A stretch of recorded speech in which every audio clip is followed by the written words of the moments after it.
네, 안녕하세요. 나수지입니다. 저희 제일 처음에 살펴볼 건 상장지수 펀드, ETF란 뭔가요? 라는 내용인데요. 사실 제 책 사주신 분들이라면 아마 이 ETF에 다들 관심이 있으셔서 아마 책을 고르셨을 텐데, 그래도 ETF라는 게 뭔지 기본 개념부터 같이 살펴보고 간다는 의미에서 한번 들어봐 주셨으면 좋겠습니다. 이 상장지수 펀드 ETF라는 거는 Exchange Traded Fund의 약자인데요. 이 Exchange 거래소에서 트레이드 되는, 그러니까 거래되는 펀드다라는 거죠. 요거를 한국말로는 상장지수 펀드 이렇게 옮기는데, 이 단어의 뜻을 하나씩 살펴볼게요. 네, 이 상장지수 펀드라는 거는 일단 펀드죠. 그러니까 종목, 주식을 하나만 골라서 투자를 하는 게 아니라 여러 종목을 골라서 주머니로 투자를 한다라는 게 펀드의 의미가 될 거고요. 근데 그러면 종목을 여러 개를 고르는데 그거를 그냥 아무런 기준이 없는 게 아니라 특정한 기준에 따라서 편입을 한다라는 건데, 예를 들어 코스피 200 지수다라고 하면 코스피 시장의 시가총액 순으로 한 상위 200개 종목을 고른 거다라는 거고, 2차전지 지수다라고 하면 2차전지 업종의 이제 대표 기업들을 고른 것, 이게 되겠죠. 그래서 이렇게 특정한 기준에 따라서 주식을 모은 거. 근데 이거를 증권사나 은행을 통해서 펀드 형태로 파는 게 아니라 이거를 주식시장에 상장을 시켜가지고 마치 실제 주식을 사고 팔듯이 실시간으로 거래를 할 수 있게 만든 것. 이걸 상장지수 펀드라고 합니다. 그래서 상장지수 펀드의 예를 하나 들어보면, 저희 코스피 200 종목이 있잖아요. 근데 우리가 시장이 오를 거라고 생각해서 그러면 코스피 200에다가 투자를 해야겠다라고 하면 선물이라는 방법도 있겠지만, 우리 개인 투자자들은 선물 시장에 투자하는 거는 사실 쉽지가 않기 때문에, 그러면 요 주식을 코스피 200에 맞춰서 살려면 과연 얼마나 들까 한번 고민해 보자는 거죠. 근데 모든 종목을 다 살려면 계산해 보니까 2,600만 원인데, 이 2,600만 원은 이 시가총액 비중대로, 그러니까 삼성전자가 한 시가총액 비중이면 한 30% 가까이 되겠죠. 그러니까 삼성전자 30%, SK 하이닉스 얼마, 네이버 얼마, 이렇게 시가총액 비중대로 산 게 아니라 그냥 단순히 삼성전자 한 주, SK 하이닉스 한 주, 이렇게 한 주씩만 사도 2,600만 원인 거예요. 그러니까 이거를 시가총액 비중대로 맞춰서 살려면 굉장히 더 많은 돈이 들겠죠. 근데 그러니까 개인 투자자 입장에서는 사실은 요거는 거의 할 수 없는 투자법인데, 그래서 이제 자산운용사들이 머리를 써서 딱 이렇게 큰 무지개떡 덩어리를 하나 만들어 놓는 거죠. 삼성전자, SK 하이닉스 시가총액 비중을 맞춰서 큰 무지개떡 덩어리를 만들어 놓고 요거를 잘게 자릅니다. 이렇게. 그러면 요 작은 덩어리 하나는 삼성전자도 담고 있고 모든 주식 200개 종목을 다 담고 있기는 하지만 잘게 잘랐기 때문에 굉장히 소액으로도 투자할 수 있는 코스피 200 ETF가 됐겠죠. 그러니까 개인 투자자 입장에서는 이렇게 자산운용사가 딱 떡을 찐 다음에 잘라서 팔기 때문에 소액으로도 다양한 주식에 분산해서 투자할 수 있다라는 장점이 되는 겁니다. 조금 더 쉬운 비율을 하나 가지고 왔는데요. 그러니까 이 ETF라는 게 우리가 중국집에다가 주문을 한다고 생각을 해볼게요. 그러면 정말 짜장면을 좋아하는 분들, 그러면 짜장면만 시키고, 탕수육을 좋아하는 분들 탕수육만 시켜서 먹을 수 있겠지만, 조금씩 먹고 싶을 때도 있잖아요. 짜장면 조금, 탕수육 조금, 짬뽕 조금 이렇게 해가지고 먹고 싶은데, 그렇게 하려면 돈이 일단 너무 많이 들고 또 내가 원하는 것보다 더 많은 양을 시키게 돼버리니까 이렇게 할 수가 없단 말이죠. 그래서 이게 약간 불편한데, 요런 니즈가 있다는 거를 파악한 요 중국집 주인이 그러면은 짜장면 조금, 한 입씩, 짬뽕 조금, 볶음밥 조금, 이렇게 중식 메뉴에 있는 모든 메뉴를 조금씩 모아가지고 하나의 메뉴로 만듭니다.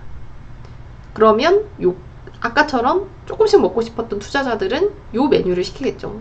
그러니까 요런 거를 이제 중식 ETF다라고 치면, 이 중식 ETF 수요가 있으니까 그 다음 그럼 면만 좋아하는 사람들도 있겠지? 그럼 면만 모아가지고 면 ETF. 밥 좋아하는 사람이 있겠지? 밥만 정해진 기준에 따라가지고 맞춰서 밥 ETF. 튀김 좋아하는 사람. 그러니까 이렇게 튀김이라는 지수를 만들어서 튀김 주식을 다 담는 거죠. 그래서 튀김 ETF. 이런 식으로 자산운용사, 그러니까 중국집 주인인 자산운용사가 여러 가지 ETF를 만들어 놓은 거다라고 생각하시면 조금 더 이해가 쉬우실 것 같아요. 그래서 주식뿐 아니라 이제 다양한 자산이 ETF를 통해 상장돼 있다라고 하는데, 이게 뭐냐면 처음에는 그러니까 중식이라는 것만 놓고 조금씩 모아가지고 ETF를 만들었는데, 아니 그럼 왜 중식 가지고만 하냐? 한식으로도 하고 양식으로도 하자 이런 거죠. 그래서 채권, 뭐 금, 은, 농산물, 달러 뭐 이런 통화가 되겠죠. 부동산, 그리고 우리나라에는 아직 없지만 뭐 가상화폐도 ETF를 통해서 주식시장에 상장이 되어 있습니다. 이렇게 다양한 자산이 주식시장에 상장을 하게 되다 보니까 개인 투자자들도 손쉽게 다양한 자산을 거래할 수 있고 또 자산 배분을 할 수 있게 됐다라는 게 ETF의 장점이다 라고 보시면 되고요. 그래서 제가 장점을 조금 정리를 해봤는데, 첫 번째, 아는 범위 내에서 투자할 수 있다. 예를 들면 종목은 모를 수 있잖아요. 제가 2차전지 업종은 굉장히 전기차가 늘어날 것 같고 2차전지 업종은 좋을 것 같다라는 생각은 있는데, 그 2차전지 업종 중에 어떤 기업이 좋은지는 모른단 말이에요. 그럴 때 기업은 모르니까 내가 아는 것까지만 투자를 하는 거죠. 2차전지 기업들을 그러면 모아둔 ETF. 아니면 업종도 모르겠다. 그럼 시장 전체, 뭐 코스피 200에 투자하는 ETF. 한국 시장도 모르겠다. 그럼 미국. 혹은 전 세계 글로벌 시장에 투자하는 ETF. 이런 식으로 좀 본인이 확신할 수 있는 그 투자의 범위를 정해서 그거에 맞춰서 투자할 수 있는 게 ETF의 장점이다 라고 말씀드릴 수 있을 것 같고요. 또 두 번째는 아까 말씀드렸던 거, 다양한 자산에 투자할 수 있다. 뭐 주식뿐 아니라 채권, 금, 뭐 부동산 등등 다양한 자산들이 ETF라는 그 도구를 활용해서 주식시장에 상장해 있기 때문에 다양한 자산에 투자할 수 있다. 그리고 소액으로 분산 투자할 수 있다. 이거는 맨 처음에 말씀드렸던 거죠. 200개 종목을 우리가 200개 다 사지 않고 뭐 코스피 200 ETF 지금 한 4만원 정도 되거든요. 그럼 한 4만원 정도면 200개 종목에 한 ETF 한 주만 사도 200개 종목에 다 투자를 할 수가 있게 되는 거죠. 그래서 이렇게 ETF의 개념을 이해를 하셨으면 사실 처음에 ETF라는 거를 접했을 때 좀 가장 헷갈리는 이유가 좀 비슷한 단어들이 많기 때문인데, ETF, ETN, ELS 이런 E자로 시작하면서 또 알파벳 3개로 이루어진 상품들이 여러 개가 있죠. 그래서 이 상품들은 각각 어떻게 다르고 어떤 상품들인지만 간단하게 헷갈리시지만 않도록 좀 간단하게 짚고 넘어가겠습니다. 일단 ETF랑 ETN 요거 두 개는 굉장히 비슷한 상품이에요. 보시면 기초지수만큼 수익을 낸다. ETF랑 ETN 둘 다요. 그러니까 아까 말씀드린 그 특정한 기준에 따라서 주식에 투자하고 요 투자한 만큼을 수익을 낸다 뭐라는 거겠죠. 그리고 주식시장에서 자유롭게 거래가 된다. 둘 다 상장이 돼 있으니까요. 그리고 주식채권, 원자재 등 다양한 자산에 투자할 수 있다. 둘 다 공통점입니다. 그리고 과세체계, 그러니까 요거 뭐 ETF와 ETN의 과세 주식 세금을 어떻게 내야 되느냐 이 부분은 나중에 좀 깊게 다뤄볼 때가 있을 텐데요. 어쨌든 과세체계도 ETF랑 ETN이 동일하다. 대신에 차이점은 뭐냐면 가장 큰 거는 ETF는 자산운용사가 만들고요. ETN은 증권사가 만듭니다. 그리고 ETF는 신용위험이 없고 ETN은 신용위험이 있다라고 되어 있는데, 이건 뭐냐면 ETF는 보통은 실제 뭐 예를 들어 아까 코스피 200 ETF다 라고 치면 실제 자산운용사가 코스피 200에 해당하는 주식을 사든 아니면 코스피 200 선물을 사든 해서 실제 자산에 투자를 합니다. 그러니까 만약에 자산운용사가 망하더라도 이 ETF 안에는 주식 남아있고 혹은 선물이 남아있을 거잖아요. 그러면 이거를 투자자들한테 나눠주게 되는 거죠. 그러면 자산운용사가 망해도 나는 ETF에 투자한 금액을 돌려받을 수 있게 되는 겁니다. 근데 반대로 ETN은 어떻게 되냐면 이 실제 자산을 증권사가 투자를 정말 코스피 200 ETN이다 라고 친다면, 그런 게 있다고 친다면 증권사가 이 돈을 받아서 코스피 200에 투자를 해도 되고 뭐 안 해도 되고 다르게 해도 되고 뭐 대부분 비슷하게 하겠지만요. 대신에 증권사가 그러니까 약속을 하는 거예요. 이 코스피 200만큼의 수익을 너한테 돌려줄게. 코스피 200이 1% 오르면 너 1% 주고 2% 오르면 2% 주고 이렇게 약속을 하는 겁니다.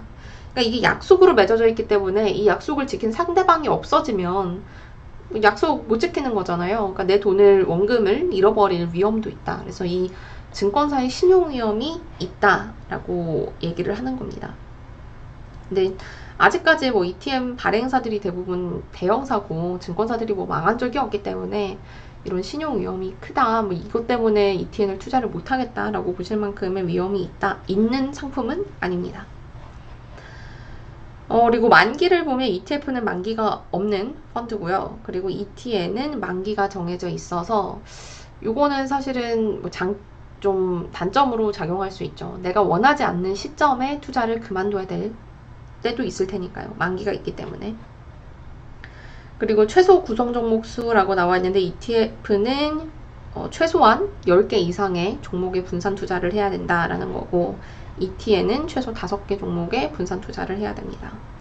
그래서 ETN 뭐 종목 재밌는 거 보면 예를 들어 뭐 미국 기술주 탑5 뭐 이런 식으로 해서 5개 종목에 그냥 25%씩 딱 고루 분산 투자하는 ETN도 있고요. 조금 더 그러니까 자유도가 높다라고 생각을 할 수 있겠죠. 그리고 마지막 운용 구조인데요. 아까 말씀드린 대로 ETF는 뭐 현물이든 선물이든 보통 이제 대부분의 ETF는 현물이든 선물이든 활용해서 실제로 자산을 담아서 운용을 하고요. ETN은 뭐 실제 담아도 되고 안 담아도 되고 그러니까 어쨌든 증권사가 어떻게 하든 약속한 수익을 제공해야 된다라는 상품입니다. 그러면 이렇게 ETF와 ETN은 얼추 뭐 이런 발행 주체 차이점 뭐 이런 것들이 있지만 대체로 큰 틀에서 비슷한 상품인데 그럼 ELS라는 건 뭐냐 한번 볼게요. 이 ELS라는 거는 사실은 2로 시작해서 그냥 비슷하게 느껴질 뿐이지 이 앞선 두 상품이랑은 완전히 다른 상품입니다. 뭐냐면 주가 연계 증권이라고 하는데 이 기초지수가 일정 범위 이상을 벗어나지 않으면 정해진 수익률을 제공하는 상품입니다. 이 그래프가 조금 어려운데 뭐 다 보실 필요는 없고요. 좀 간단하게 얘기하면 예를 들어서 코스피 200 그리고 S&P 500 홍콩 H 지수 이렇게 3개 지수에 투자하는 ELS가 있다고 쳐볼게요. 그러면 이 만기인 안에 이 세 지수 중에 어느 하나라도 45% 그러니까 반토막이 안 나면 뭐 45%일지 50%일지 이거는 ELS마다 다릅니다.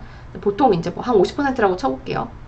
그럼 내가 투자하는 기간 동안 이 세 지수 중에 하나라도 반토막이 안 나면 나는 정해진 이자를 받는 거예요. 뭐 연에 한 5%에서 6% 정도 혹은 뭐 많으면 7% 정도가 될 수도 있는데 그러니까 반토막만 안 나면 연 5, 6%가 나는 거니까 상당히 뭐 매력적인 상품이다라고 생각하실 수도 있는데 어떻게 보면 많이 올라도 5%에서 6%만 받을 수 있는 거고요. 또 만약에 반토막 그럼 더 나면 어떻게 되냐? 그럼 그때부터는 주식이랑 똑같이 손실이 갑자기 납니다. 그러니까 이렇게 손실이 안 나다가 이 그래프 보시면 손실이 전혀 나고 있지 않다가 갑자기 어느 순간부터 손실이 이렇게 탁 생기는 걸 보실 수 있죠. 그러니까 이 낙인 구간을 터치했다고 하는데 그러니까 어쨌든 내가 미리 정해진 그 범위 안에서 그 밑으로 떨어지면 그때부터는 손실이 크게 나는 그리고 위로 오르면 좀 그냥 정해진 수익만 받는 그러니까 어떻게 보면 좀 뭐 불리한 거 아닌가 라고 생각하실 수도 있는데 그럼에도 반토막만 안 나면 지수가 떨어지더라도 정해진 수익은 얻을 수 있는 거잖아요.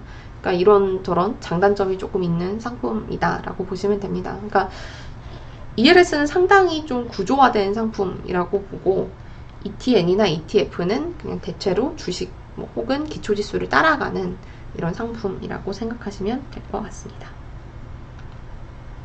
네, 그래서 요거는 기사를 하나 놨는데요. 그래서 ELS는 이렇게 딱 지수가 보통은 괜찮은데 이렇게 예상치도 못하게 우리 보통은 ELS 투자할 때 야 지수가 반토막 나겠냐 이러면서 투자하는 거거든요. 근데 가끔 가다가 이렇게 특히 홍콩 H 지수 같이 좀 변동성이 큰 지수 같은 경우는 반토막이 날 때도 있어요. 그럼 이때는 뭐 ELS 투자자들 잡을 안 서 대규모 손실 가능성 뭐 이런 기사들도 나오게 되는 이유가 바로 ELS의 이런 구조 때문이다 라고 생각하고 넘어가시면 될 것 같습니다.